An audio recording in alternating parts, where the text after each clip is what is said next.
పహల్గాం దాడికి ప్రతీకారంగా భారత్ దాడులు చేసినట్లు భారత రక్షణ మంత్రిత్వ శాఖ అధికారికంగా ప్రకటించిన వెంటనే అమెరికా అధ్యక్షుడు డొనాల్డ్ ట్రంప్ తన మొదటి స్పందనను వెల్లడించారు. తాము దాడుల గురించి ఓవల్ ఆఫీస్ డోర్స్ లోపలికి వెళ్తుండగానే వార్త విన్నట్టు ఆయన తెలిపారు. గతం బట్టి చూస్తే ఏదో జరగబోతుందని కొంతమందికి తెలుసు అనుకుంటున్నానని చెప్పిన ట్రంప్ భారత్ పాక్ దేశాల మధ్య చాలా కాలంగా ఘర్షణ వాతావరణం నెలకొని ఉందని అన్నారు. శతాబ్దాలుగా ఇది ఉండదని గుర్తు చేసిన ట్రంప్ ఇది చాలా త్వరగా ముగిసిపోవాలని ఆకాంక్షించారు. భారత్ చేపట్టిన చర్యపై ఆయన నేరుగా వ్యాఖ్యానించకపోయినా మొత్తం సంఘర్షణ తర్వాత ముగిసిపోవాలన్న తన ఆకాంక్షను తెలియజేశారు.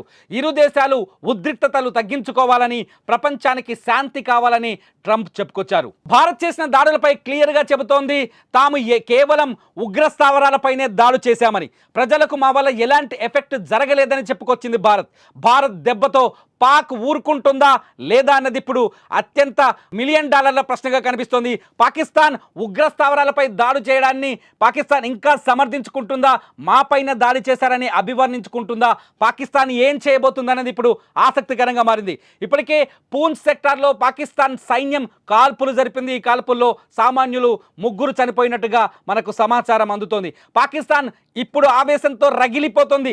దాడిని ఎదుర్కోలేక, దాడిని నిరోధించలేక, దాడిని కట్టడి చేయలేక, ఉగ్ర స్థావరాలపై దాడి జరిగిందని ప్రపంచం ముందు ఒప్పుకోలేక ఇప్పుడు పాకిస్తాన్ ఉక్కిరి బిక్కిరవుతుంది. భారత ఆర్మీ సరైన టార్గెట్ చేసింది. భారత ఆర్మీ సరైన ప్రాంతాలను ఎంచుకుంది. ముందుగానే గూగుల్ మ్యాప్లను కూడా రిలీజ్ చేసింది. మ్యాప్ రిలీజ్ చేసిన తర్వాత అటాక్ చేసింది. పాకిస్తాన్ ఈ దాడిని ప్రజలపైన జరిగిన దాడిగా అభివర్ణించే ప్రయత్నం చేస్తోంది. అందుకే అమెరికాకు ఫిర్యాదు చేసింది. అమెరికా మద్దతు కోరింది పాకిస్తాన్. మొదటి నుంచి అమెరికా చాలా స్పష్టంగా చెబుతోంది ఉగ్రవాదంపై భారత్ చేస్తున్న పోరాటానికి మేము మద్దతు ఇస్తామని. ఇవాళ మార్కో కూడా అదే విషయాన్ని పాకిస్తాన్కి చాలా గట్టిగా చెప్పినట్టుగా అర్థమవుతోంది. మూసుకొని కూర్చొని ఇంకా మళ్ళీ భారత్పై ప్రతీకారానికి తెగబడే ప్రయత్నం చేస్తే చూస్తూ ఊరుకోబోమని అమెరికా కూడా హెచ్చరించినట్టుగా తెలుస్తుంది. ఎందుకంటే పాకిస్తాన్లో తయారైన ఉగ్రవాదం అమెరికాను కూడా ఎఫెక్ట్ చేసింది.